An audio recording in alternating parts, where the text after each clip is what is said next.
I'm Emil Hanna. I'll be talking about management and operation for the coming 4 sessions. We've based the management and operation on a descriptive approach.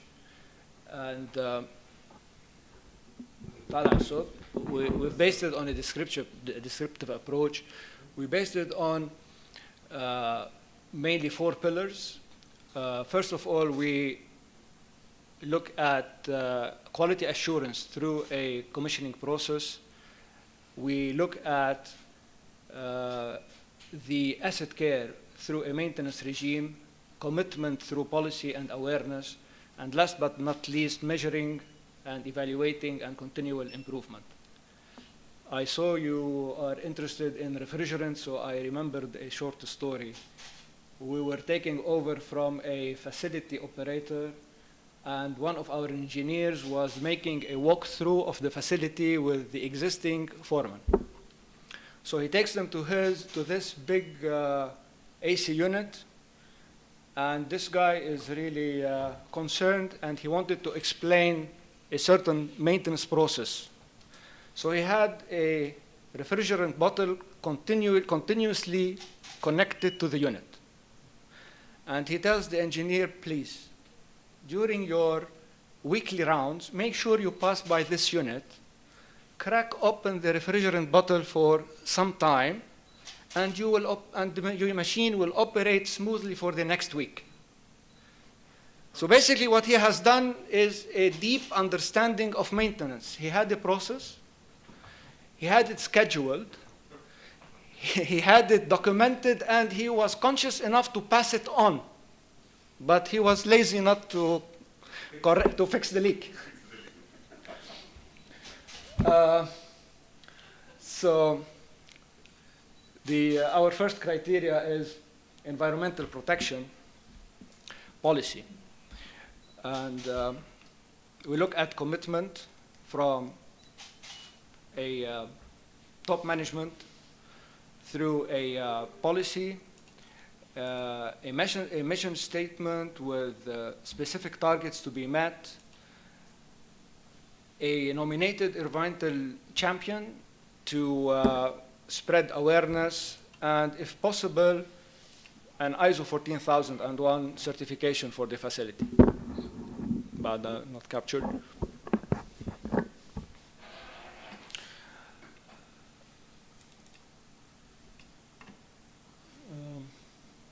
شايفها سكرين صغيري.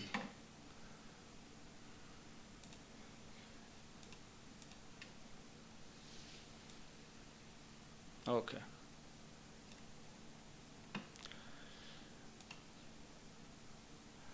And then we look at compliance with laws, exceeding the laws requirements, Ministry of Environment.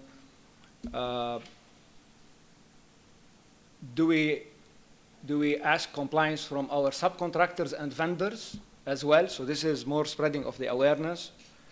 And how do we measure how well we are doing versus our KPIs? The answers to these are yes or no, and their evidence should be supported by the required attachments. The next criteria is the awareness part. Again, awareness campaigns, well-communicated policy, compliance with the strategy shared with occupants, achievements shared with occupants, banners, emails continuously shared with the occupants, and a system to capture reward and success is good to have among the activities that we do at the organization. Allocating a budget for these awareness campaigns is one of the measures we look at, and occupant feedback is always good to solicit, and this we measure against the number of occupants of the facility, and you get scored accordingly. 4.3 is construction environmental management system. Of course, this is applicable to a new construction only and is not applicable to the existing buildings. there is also a requirement to have an officer on site responsible for this environmental activities. We ask for monitoring and reducing site generators' emissions, reducing water consumption, reducing equipment exhaust emissions, prohibit construction material and lubricants and these effluents leaks to the environment. We ask for information purposes only utility consumption from generators and from water. And also transportation information from the contractors to monitor the effort required to transport material to and off the site. Yeah. You mentioned that it's not applicable for existing, only for construction. This criteria is not only for. What about if the building is undergoing renovation? Rehabilitation? This is covered by requiring in the policy that this is a requirement. For now, we are have limited that to this much, and they don't apply. You don't use this full approach where you have a major construction going on. Carpooling.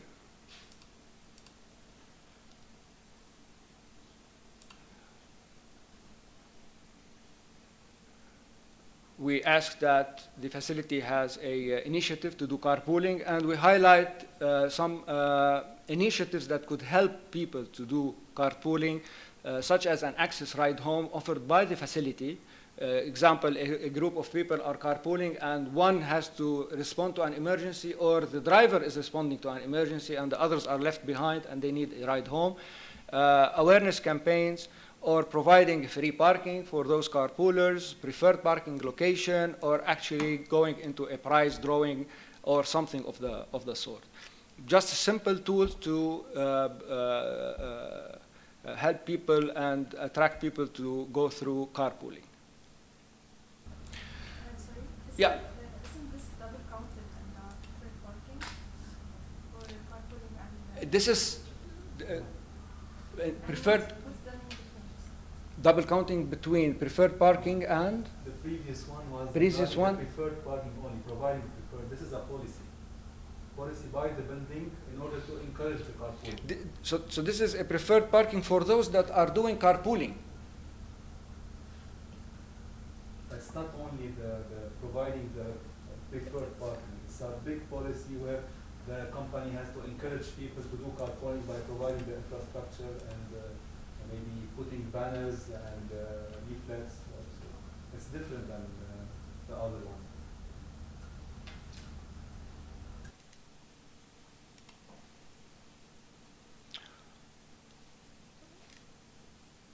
Again, asset care in terms of plantation, and this needs to be through a maintenance regime. And we look at frequencies, and we've put some targeted frequencies that are easy to achieve, but we like a minimum to achieve.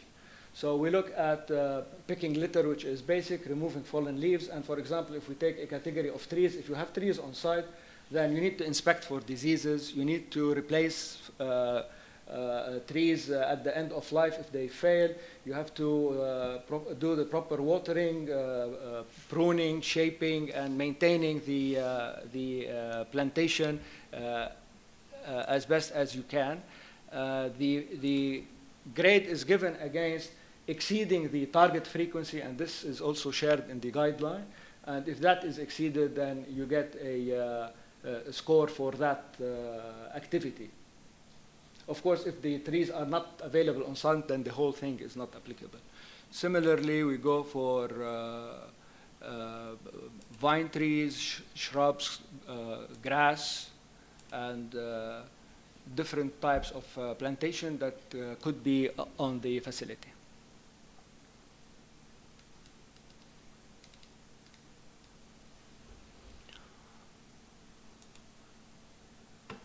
Grounds maintenance regime.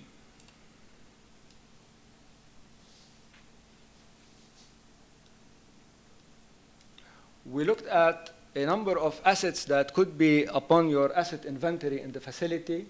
Again, we selected a target frequency for doing maintenance for that. This is the PM target, preventive maintenance target. And the actual frequency applied by the facility should be inputted against each of these assets. Again, if the asset is applicable or not. So if it's not applicable, then the criteria will simply not apply and the weight will go to 0. We looked at gates, electrical, manual, barriers, fences, substations, distribution network, electrical distribution network, lighting, gas distribution network, drains, trenches, and there's a list, somehow comprehensive list of what you can find on site and how the minimum asset care is required, and by meeting the minimum target that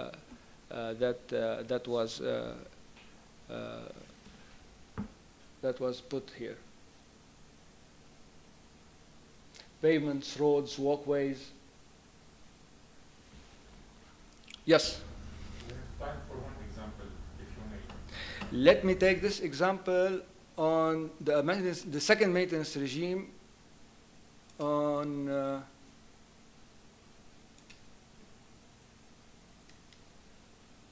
let's go over it. Okay.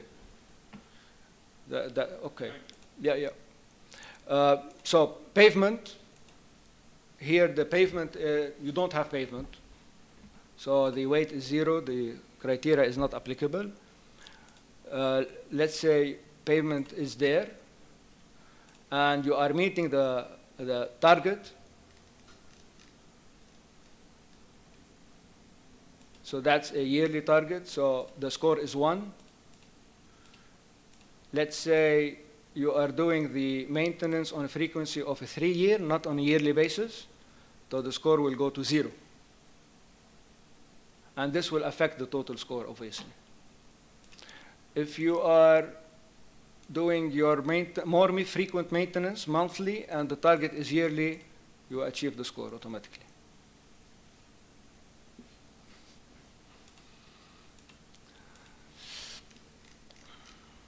So this is basically on grounds maintenance. Maintenance regime will be repeated among different modules.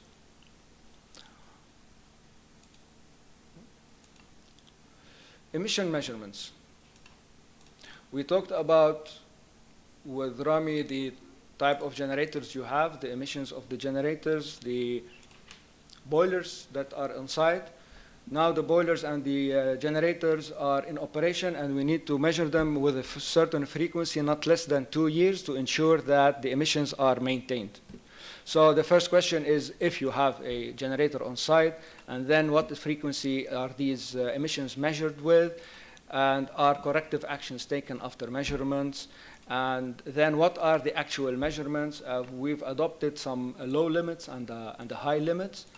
High limits were derived from the Ministry of Health decree, and low limits are EN norms. So if you fall between those limits, there's a linear score that you can achieve for NOx. For CO, we target 0 with catalytic converters. And if you are between 0 and 250, then there's a linearity in what you get. Similarly, soot filters could eliminate particulate matter, and the target is 0 to 20. Gas burners or oil burners also are treated in the same way. If they are available on site, the targeted frequency, and are you doing the required corrections after doing these measurements? And there's also the range of measured emissions that the facility needs to comply with. This will lead to a total score. So for example, if now the score is 68 and ice burners are not available, so then based on the other inputted information, your score will be 82. and the rest are ignored because gas burners are not installed on site. Next, we move to pollution prevention of maintenance activities. This brings us back to the story of this guy with the refrigerant bottle. So the facility has a standard operating procedure for refrigerant recovery. And to gain another point, if you actually own a refrigerant recovery unit on site. We talk again on a standard procedure for eliminating lubricant spillages and containing lubricants during maintenance activities by introducing pads or sealing the area, collecting the lubricants by special material, disposing of that material through proper norms. And we always conclude with proper training of the employees on these standard operating procedures. Again, all of this has to be evidenced by written procedures, and for existing buildings, they have to have executed such procedures and have supervisors signing on the worksheets. Drains are clearly marked with no dumping, so no lubricant dumping directly to drains. Equipment washing also needs to have a standard operating procedure. All equipment are contaminated with minor leaks of grease or lubricants. So washing them and containing the effluents is important. Using biodegradable detergents are also as important. And we give an extra point if the facility considered a specialized facility for such cleaning and it's not done on site in an unprofessional way. Storage of leaking or cracked batteries is also of a concern, and we'd like to have a procedure in place and practiced. The facility has a standard operating procedure for fuel storage, for fuel activities. If you are fueling vehicles on site, you have to have a drip pan underneath the charging gun. Again, containment of the tank themselves. So all of this is a requirement. And finally, a facility spill emergency response. What happens if there's actually a spill?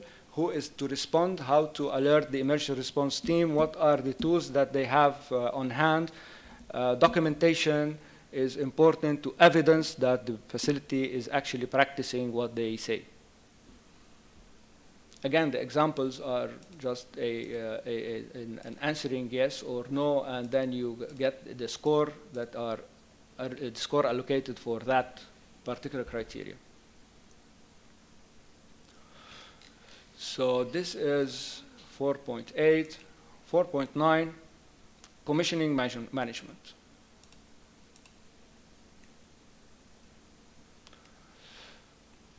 So basically, commissioning, it's important to highlight it is not an activity, it's a process.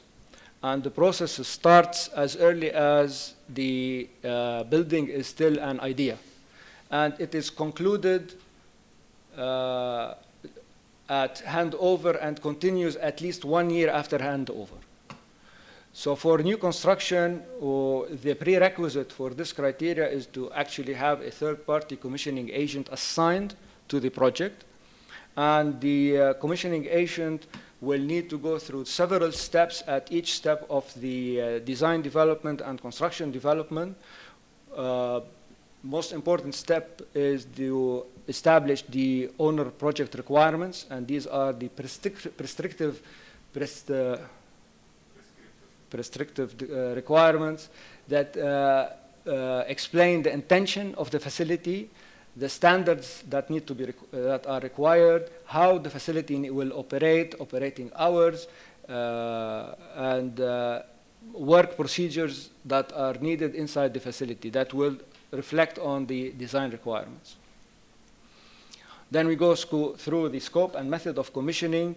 Selecting the commissioning team, very important to have, as early as possible, the maintenance staff among the commissioning team. Develop the basis of design document that would be the handbook for the design and design firm. Then go after the initiating the design, you go through cycles of design review of 2 to 3, in my opinion. Write the commissioning plan, the detailed commissioning plan, and a commissioning specifications. Construction phase, now integrate the commissioning within the construction schedule, perform review of submittals, and to ensure this review is a peer review to ensure that the construction is in line with the owner project requirements to start with. Installation verification, startup acceptance, review control strategies and software, very important. Systems operation manuals, and there's a description in the guideline of what needs to go there inside the maintenance manuals. We often see a dump of catalogs, and the maintenance staff are left knowing nothing what to do with this big load of information. And we've went through defining how the manual should be divided and what sections need to be there. Operator training, very important.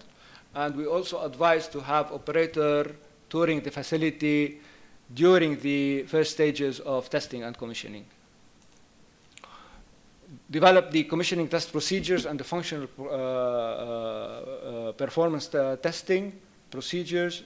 Perform the testing validated by the engineering firm and the commissioning authority.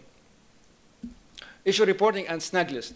Very important item. We often face hundreds of pages of snag list at the end of the project at handover, and the commissioning agent first responsibility is to ensure that these snags are being eliminated throughout the construction and not at the end of the construction period.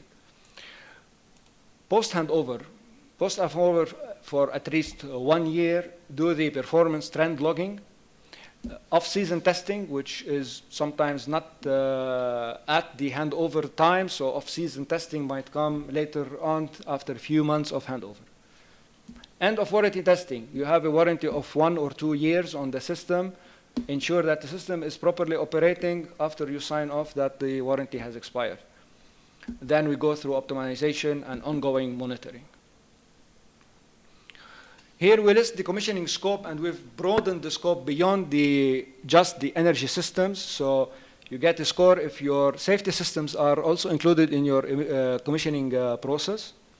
If the energy system is included, generator emission validation is included. Boiler, so we're specific on some items here. Site noise reduction and nightlight pollution reduction. So if these items are really included in your commissioning plan and covered through the steps that we went through, you get a score on these for just including these systems in the commissioning scope.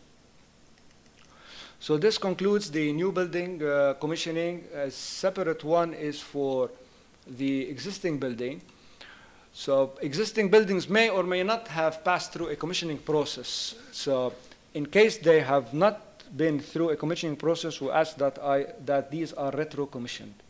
So they have to go through a commissioning process that goes through developing the owner project requirements again, and the commission and retro-commissioning is really different from the commissioning process because this is happening a few years after the designer have left and the contractor have left. So collecting the needed information is really a challenge at this step, but it's a must to be done. So again, there's a process that needs to that the commissioning authority needs to go through, and an important item is to sit with the maintenance staff, listen to the issues that they have been facing and how they are solving them.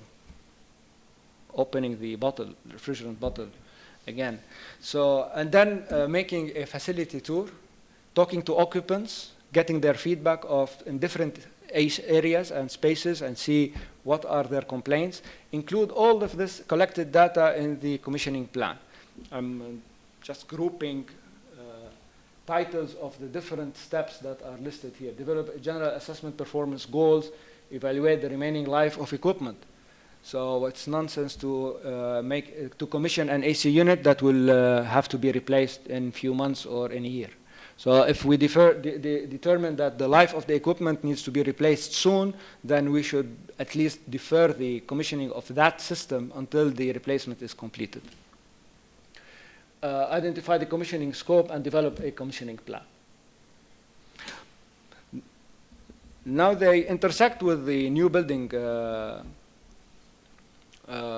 commissioning process in performing the testing and commissioning and the performance testing and the commissioning test procedures. We highlight the importance among this list of taking into consideration access to the facility. The facility is now operational, so if you need access to the facility, special security and safety concerns need to be taken into consideration. You are shutting off systems, so you are disrupting the operation of the facility. This should be taken into consideration during the commissioning plan.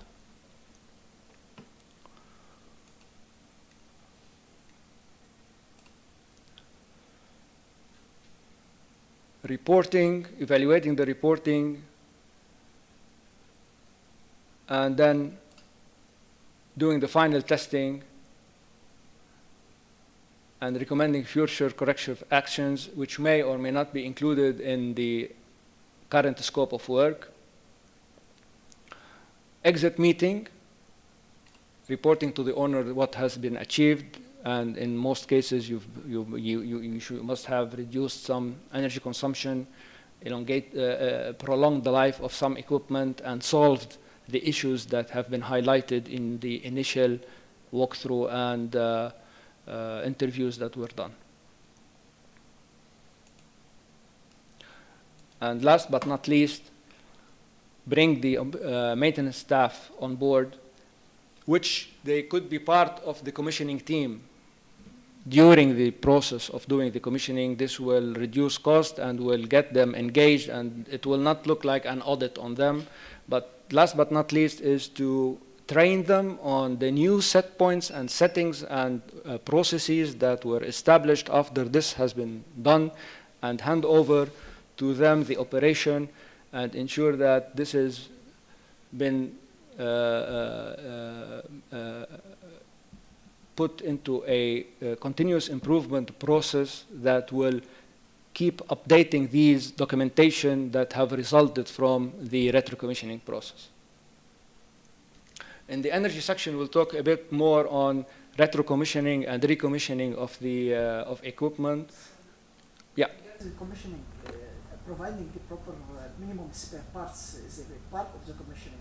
It's actually feeds in the assessment of the equipment life. So if the spare parts are being obsolete, then you may need to take a decision when to replace the equipment.